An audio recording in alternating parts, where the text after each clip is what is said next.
고아와 같이 버려두지 아니하고라는 제목으로 은혜를 나누고자 합니다. 서울 서초동 법원 청사 소년법정의 모 부장판사가 최종 선고를 하기 위해 재판장석에 앉았습니다. 이 재판장은 피고석에 앉아 선고를 기다리는 16살의 소녀를 향해 이렇게 말했습니다. 앉은 자리에서 일어나렴. 이 서울 도심에서 친구들과 함께 오토바이 등을 훔쳐 달아난 혐의로 피고인석에 앉은 A양은 다정한 목소리의 재판장의 말에 쭈삣쭈삣 일어났습니다. 재판장은 소녀를 향해 말했습니다. 자, 지금부터 날 따라서 힘차게 외쳐봐라. 나는 세상에서 가장 멋있게 생겼다. 이 예상치 못한 재판장의 요구에 잠시 머뭇거리던 A양이 나직하게 나는 세상에서라며 입을 뗐습니다. 이 재판장은 내 말을 크게 따라하라고 했습니다. 그리고 이어서 나는 무엇이든지 할 수 있다. 나는 이 세상에 두려울 게 없다. 이 세상은 나 혼자가 아니다. 라고 소녀를 향해 말했습니다. 재판장의 요구대로 소녀는 큰 소리로 따라하기 시작합니다. 나는 무엇이든지 할 수 있다. 나는 이 세상에 두려울 것이 없다. 그러고 이어서 이 세상은 나 혼자가 아니다라고 외칠 때 참았던 울음을 터뜨렸습니다. 그리고 법정에 있던 A양의 어머니도 함께 울었습니다. 불과 1년도 안 되는 이 시간 동안 14건의 절도 폭행을 저질렀고 이미 한 차례 소년 법정에 섰던 전력이 있는 소녀였습니다. 법대로 한다면 소년 보호시설 감호 위탁 같은 무거운 보호 처분을 받을 수 있는 상황이었습니다. 그런데 재판장인 부장판사는 그날 A양에게 불처분 결정을 내린 것입니다. 판사가 내린 처분은 다만 그녀에게 법정에서 일어나 판사가 하는 소리를 큰 소리로 따라 외치기라는 것뿐이었습니다. 판사가 이런 결정을 내린 건 A양이 범행에 빠져든 사정을 감안했기 때문이었습니다. 이 반에서 상위권 성적을 유지하던 A양은 간호사를 꿈꾸던 발랄한 학생이었습니다. 그러던 어느 날 남학생 여러 명에게 끌려가 집단 폭행을 당하면서 삶이 바뀌었던 겁니다. 이 A양은 당시 후유증으로 병원 치료를 받았습니다. 그리고 충격을 받은 어머니는 신체 일부가 마비되기까지 했습니다. 자기 때문에 엄마가 그렇게 되었다는 이 죄책감에 시달리던 A양은 학교에서 겉돌았고 비행 청소년과 어울리면서 범행을 저지르기 시작을 했던 것입니다. 부장판사는 법정에서 말했습니다. 이 아이는 가해자로 재판에 서 있습니다. 그러나 발랄하고 꿈 많은 어린 여학생의 삶이 이렇게 망가진 것을 이렇게 해서 이런 일 때문에 망가진 것을 알면 누가 가해자라고 쉽사리 말하겠습니까? 아이의 잘못이 있다면 자존감을 잃어버린 겁니다. 그러니 스스로 자존감을 갖게 하는 처분을 내려야지요. 그리고 이 재판장은 다시 눈물로 범벅이 된 이 A양을 법대 앞으로 불러 세웁니다. 그리고 이렇게 말했습니다. 이 세상에 누가 제일 중요할까? 그건 바로 너야. 그 사실만 잊지 않으면 돼. 그러면 지금처럼 힘든 일도 이겨낼 수 있을 거야. 그러고는 판사는 두 손을 쭉 뻗어서 A 양의 손을 잡아주었습니다. 참 비공개 재판이었지만은 서울 가정법원 내에서는 큰 화제가 되었고, 그 이후에 모 일간지의 기자에 의해서 기사화되었던 내용입니다. 이 소녀는 법적 처벌을 예상하고 있었습니다. 그런데 자기하고는 개인적인 그 어떤 친분이 없는 판사가 이 세상은 너 혼자가 아니야를 외치게 하였을 뿐 아니라 소녀의 편에 서서 판결을 해준 겁니다. 예상치 않은 일이 일어난 겁니다. 법을 집행하는 판사가 소녀의 변호사가 되어서 보호해주고 위로해주고 용기 주는 선고를 한 것입니다. 소녀에게 평생 잊지 못할 감동, 감격이었을 것입니다. 그런데 이러한 경우는요, 종종 일어나지 않습니다. 드문 경우이기에 서울 가정법원 내에서도 큰 화제거리가 되었던 것이고, 드문 일이었기 때문에 일간지에도 소개가 된 것입니다. 우리는 실제 있었던 이 이야기를 들으면서 우리 일도 아닌데도 감동, 감격이 있습니다. 그리고 우리의 삶에도 이런 경우가 한 번이라도, 단 한 번이라도 있었다면 아마 우리들도 평생 잊지를 못할 것입니다. 우리의 삶에 한 번의 이런 경험이 있어도 평생 잊지 못할 감동이고 감격인데, 그런데 성경은 뭐라고 말씀하고 있느냐? 성경은 뭐라고 약속하고 있고 뭐라고 선언하고 있느냐 하면요, 우리 곁에서 영원토록 변호사의 역할을 해주신다는 약속, 선언이 있다는 겁니다. 오늘 여러분들에게 읽어드린 요한복음 14장 16절에 보면은 내가 아버지께 구하겠으니 그가 또 다른 보혜사를 너희에게 주사 영원토록 너희와 함께 있게 하리니 그랬어요. 여기서 이 보혜사란 헬라어로 파라클레토스 이렇게 쓰여져 있습니다. 이 파라클레토스는 이 법률적인 의미로서 법정에서 피고인을 대신하여 변호해주는 변호사와 같은 의미로 쓰여지는 단어입니다. 이 파라클레토스의 뜻은 법정에서 변호사의 역할을 해주듯이 법원에서의 변호사의 역할만 아니라 우리의 모든 삶, 그러니까 우리의 모든 환경에서 변호의 역할을 해주신다는 거예요. 낙심의 환경 가운데 있는 이에게는 위로의 역할자, 두려움 가운데 있는 이에게는 담대함의 역할자가 되어주시고, 또 살면서 어떤 분노의 환경에 있는 자에게는 차분함의, 치유의 역할자가 되어주신다라는 것입니다. 우리의 삶 모든 분야에 도우시는 분이 되어주신다는 것입니다. 그것도 한두 번이 아닙니다. 영원토록입니다. 이 성경에서 정말 아주 놀랍고도 복된 약속 중에 하나입니다. 이 세상에 이런 복된 약속은 없습니다. 자, 그러면 예수님께서 왜 이런 약속을 하셨습니까? 예수님께서는 제자들을 떠나셔야만 했습니다.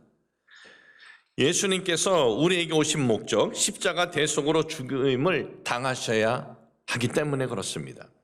그래서 오늘 여러분들에게 읽어드린 본문 말씀, 바로 전장인 요한복음 13장에 보면은 예수님께서 제자들에게 이제 너희 중에 한 명이 나를 팔 것이고 나는 너희를 떠나게 될 것이다, 그렇게 말씀을 하십니다. 제자들은 주님께서 떠나신다고 그러니까 아주 침통하고 아주 우울해하고 아주 심각한 분위기였습니다. 아니, 주님 한 분만 바라보고 하던 생업도 접고 쫓아왔는데 주님께서 떠나신다고 하니 앞으로 무엇을 어떻게 해야 할지 난감한 겁니다. 난감하고 낙심되어 있는 제자들에게 예수님께서 말씀하십니다. 비록 내 육신은 너희를 떠날 것이지만은 보혜사 성령께서 오셔서 너희와 함께 할 것이다. 이 성령께서 오셔서 너희와 함께 할 것이다. 너희를 고와 같이 버려두지 않을 것이다 라고 말씀하셨는데도 제자들은 이 말씀의 의미를 몰랐습니다. 왜냐하면 성령 체험이 없었기 때문에 이 말씀의 의미를 몰랐습니다. 그래서 예수님께서 십자가에서 죽임을 당하셨을 때 이제 예수님이 우리를 떠나셨구나. 이제 우리는 혼자구나. 우리는 이제 고아구나 라고 생각을 하고는 다들 어떻게 되었습니까? 뿔뿔이 헤어져 주님을 만나기 전에의 삶으로 다들 돌아갔던 것입니다. 그런데 십자가에서 죽임을 당하셨다는 그 예수님께서 다시 부활하셨다는 소식을 들었습니다. 예수님께서 부활하셔? 이것이 사실인가? 거짓말 아니야? 십자가에 죽으신 주님이 어떻게 살아나신단 말인가? 말도 되지 않는 소리야. 도대체 무슨 일이 일어난 것인가 궁금해하며 모였습니다. 그런데 주님은 부활하셨습니다. 그리고 제자들을 만나주셨습니다. 제자들은 너무나 기쁘고 감격을 했습니다. 이제 부활하신 주님께서 우리와 함께 해주실 것을 생각하니까 얼마나 용기가 되고 얼마나 흥분이 되고 얼마나 그 마음들이 들떠 있었는지 모릅니다. 그런데 부활하신 주님께서 40일간 제자들과 함께 계시다가 또다시 나는 너희를 떠나야 한다는 것입니다. 십자가에서 죽으셨다가 부활하신 것은 제자들과 함께 하시기 위한 것으로 그렇게 여겼는데, 우리는 함께 하시려고 부활하신 것으로 여겼는데 또다시 주님께서 떠나신다고 하니까 얼마나 절망과 낙심이 되었겠습니까? 절망과 낙심 가운데 있는 제자들에게 주님께서는 승천하시기 전에 이렇게 말씀하십니다. 누가복음 24장 49절을 보니까 볼지어다 내가 내 아버지께서 약속하신 것을 너희에게 보내리니 너희는 위로부터 능력으로 입혀질 때까지 이 성에 머물라 하시니라. 부활하신 주님께서 승천하시기 전에 제자들에게 다시 확인시키신 것입니다. 내가 너희를 고아처럼 버려두지 않고 보혜사 역할을 하실 성령을 보내겠다고 하지 않았느냐. 그러니 너희들은 예루살렘 성을 떠나지 말고 머물면서 성령을 구하라. 너희가 성령을 받으면 너희가 혼자가 아니라는 것, 고아가 아니라는 것을 알게 될 것이다. 그렇게 말씀하시고는 주님께서는 승천하셨습니다. 이제 남은 거는 제자들밖에 없어요. 다시 제자들만 남았습니다. 이 제자들은 예수님의 그 말씀을 믿고 예루살렘 성으로 들어가서 성령을 구했습니다. 성령이 무엇인지도 모르고 성령이 어떤 능력이 있는지도 모르고 예수님의 말씀대로 성령을 구한 것입니다. 예수님, 저희는 성령이 무엇인지 모릅니다. 성령이 어떤 권능인지도 모릅니다. 예수님께서 저희를 고아처럼 버려두지 않고 보혜사 역할을 하시는 성령을 보내주신다고 하셨습니다. 저희에게 성령을 보내주시옵소서. 그렇게 해서 일어난 사건이 오순절 성령 사건입니다. 사도행전 2장 4절 말씀 보니까 그들이 다 성령의 충만함을 받고 성령이 말하게 하심에 따라 다른 언어들로 말하기를 시작하니라. 오순절 성령 사건 이후에 이 제자들의 삶을 보면 주님이 안 계셨어도, 주님이 저들의 눈에 보이지 않았어도 제자들은 더 이상 우리는 혼자다라고 외로워하며 절망하며 낙담하며 두려워하지 않습니다.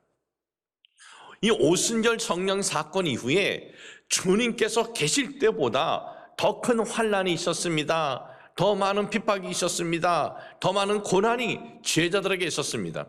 그러나 저들은 외로워하지 않습니다. 그리고 절망하지도 않습니다. 그리고 두려워하지도 않습니다. 예수님의 제자들은 예수님과 3년 동안 함께 동고동락하면서 지냈던 이들입니다. 저들은 예수님으로부터 직접 훈련을 받은 이들입니다. 저들은 예수님께서 행하신 그 모든 이적과 기적을 직접 보았던 이들입니다. 죽은 이가 살아나고 앞을 못 보던 이들이 보게 되는 것을 직접 목격을 하고 오병이어의 이적을 직접 목격한 이들이에요. 그럼에도 예수님께서 떠나시자 어떻게 되었습니까? 우리는 홀로다, 우리는 고아가 되었다, 그런 생각을 가졌습니다. 혼자라고 생각하고 저들은 절망했습니다. 낙심했습니다. 그래서 모든 것을 다 포기하고 낙담하면서 다들 각자의 삶으로 돌아갔습니다. 그러나 오순절 청년 사건 이후에 두려움이 없는 거예요. 아주 두려움의 환경인데 두려움이 아니라 아주 담대함이 있었습니다. 그리고 낙심의 환경이고 절망의 환경인데 낙심과 절망이 아니라 저들에게는 열정이 일어났습니다.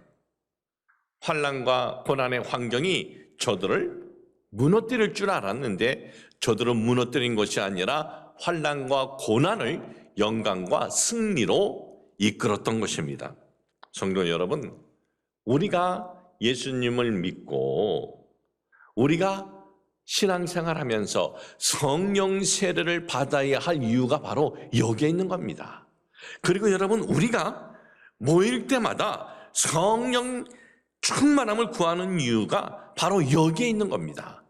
여러분, 우리가 2022년을 지금 향해서 나아가는데 우리가 2022년을 성령의 인도하심을 구하는 이유가 바로 여기에 있는 겁니다.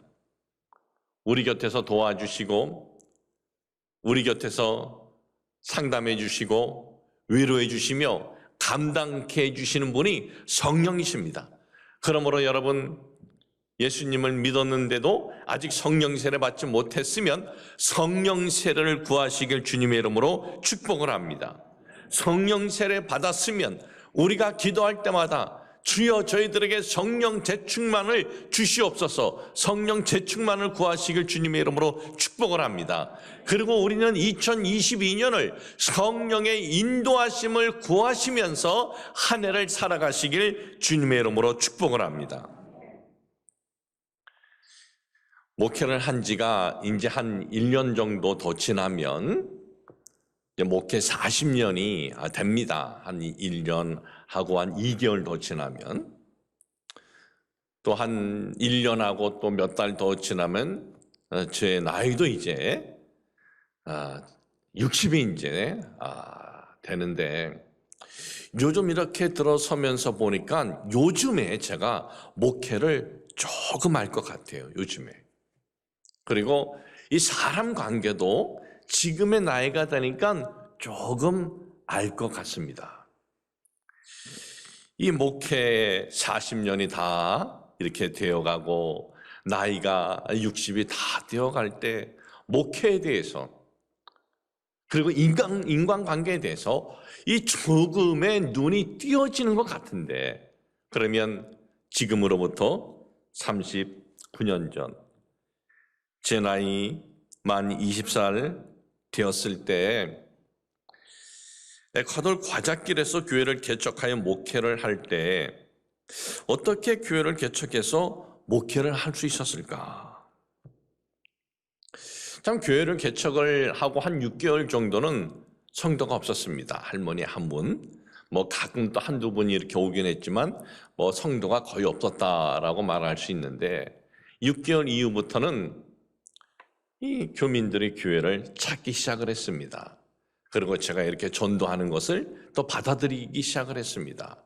한 1년 정도 되었을 때는 우리 교회가 교민들 사회에서 이제 중심이 되었습니다. 그런데 이 이민자들 중에는요, 종종 보면은 아주 특이한 분들이 있어요. 특이한 분들. 한 번은 부부가 이제 저희 교회를 나왔습니다. 보니까 이민 온 지가 얼마 안 된 부부였습니다. 집에 와서 좀 신방을 해달라 그래서 집 주소를 받고 이제 집을 찾아갔습니다. 그런데 예배를 드리는데 보니까 이 부부는 예배를 드리기 전에 전도사가 오기 전에 벌써 목욕도 하셨고 아주 머리도 단정히 하시고 제가 도착하기 30분 전부터 벌써 성경을 앞에 놓고 준비하고 있었습니다. 그리고 예배 시작부터 예배가 끝나고 그리고 이 전도사인 저하고 그 당시 대화를 끝날 때까지 무릎을 꿇고 하는 거예요. 그 부부는 저에게 신방을 여러 번 요청을 했습니다. 그런데 신방 갈 때마다 그런 모습이었습니다.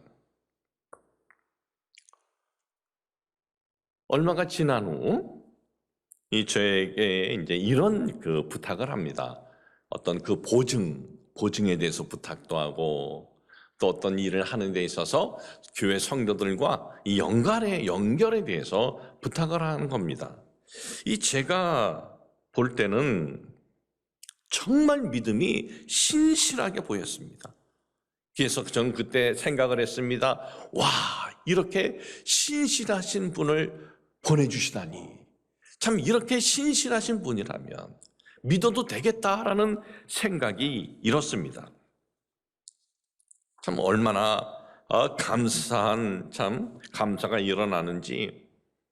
왜냐면 그 당시 이 순복음 에콰도르 과자길 교회 우리 성도들은 다 대부분이 제가 전도에서 믿은 분들이에요. 한 분 한 분 전도에서 믿은 분들이라 이 신앙에 대해서 전혀 몰라요. 장례 예배 때 저도 모르고 성도도 모르고 불길 같은 성신여 부리면 박수치면서 불길 같은 성신여 그냥 부르는 거예요. 그렇게 하는 줄 알고 주일날 결신을 시킵니다. 왜냐면 고 조영규 목사님의 그 테이프 설교를 들으면 매주 결신을 시키시잖아요. 근데 성도가 여의도는 그렇게 많으니까 하는데 우리는 그 당시에 몇십 명인데 이제 결신을 시키면 이 처음 믿은 성도들은 매주 일어나는 거예요. 매주 일어나서 결신하는 거예요. 예수님, 나는 죄인입니다. 참 이런 분들을 전도해서 이 교회를 끌어가는데, 그런데 이렇게 믿음 좋은 부부를 보내셨으니 얼마나 제가 참 마음이 감동이 되었겠습니까? 그런데 기도하면 마음이 좀 불안하고 엮이면 안 되겠다는 마음이 드는 거예요. 제 자신도 그렇고 우리 성도들도 여기 엮이면 안 된다는 생각이 막 드는 거예요. 참 이렇게 신실한 믿음이 있는 성도 한 가정이 얼마나 거기는 귀한데, 그래서 그 부부에게 말씀을 드렸습니다. 기분 나쁘셔도 보증은 그 누구에게도 안 됩니다. 저뿐만 아니라 우리 성도님들 중에 이민 온 지 오래된 분도 보증은 안 됩니다. 그리고 어떤 그분이 하시는 일은 뭐냐면 초사업을 했어요. 초 이렇게 만들어서 하는 게 있는데 그것도 우리 성도들하고는 연결하지 마십시오 그랬어요. 교회를 안 나오시더라고요. 그다음부터 교회를 나오지 않았어요. 제가 에콰도르에서 사역을 마치고 한국으로 들어갈 때까지 교회는 안 나왔어요. 제가 가고 나서 후임자 목사님이 이제 오셔서 계실 때 다시 교회 나왔는데, 나중에 참 어려움, 혼란을 겪었다고 후임자 목사님께 들었습니다. 저는 하나의 사건을 여러분들에게 말씀드렸지만, 이런 똑같은 사건은 아니지만은 정말 이런 비슷한 일들이 여러 일들이 있었어요. 참 돌이켜보면 목회도 모르고 나이도 어려서 이게 사람 관계도 모르는데 어떻게 큰 혼란 없이 목회를 할 수 있었을까? 저는 그 당시 제가 잘나서 그런 줄 알았어요. 맺고 끊는 것이 정확해서 똑똑해서 그런 줄 알았어요. 그런데 지금 곰곰이 돌아보니까 어떤 맺고 끊는 것, 이것이 정확해서도 아니고 제가 똑똑해서도 아니고 제가 남달라서도 아니었습니다. 에콰도르에 간 것도 성령의 인도하심에 따라갔었고, 그곳에서 목회할 때도 성령의 인도하심을 구하면서 했었기 때문임을 깨달았습니다. 사랑하는 성도 여러분, 성령은 오늘도 우리 곁에서 도우셔요. 오늘도 우리 곁에서 도우셔요. 우리를 곁에서 도우시는 성령의 능력으로 그 어떤 환난이나 어려움이나 외로움이나 두려움이 다가와도 우리는 이길 수 있다는 것을 잊지 마시고 성령님의 인도하심을 구하며 한 해를 살아가시길 주님의 이름으로 축복을 합니다.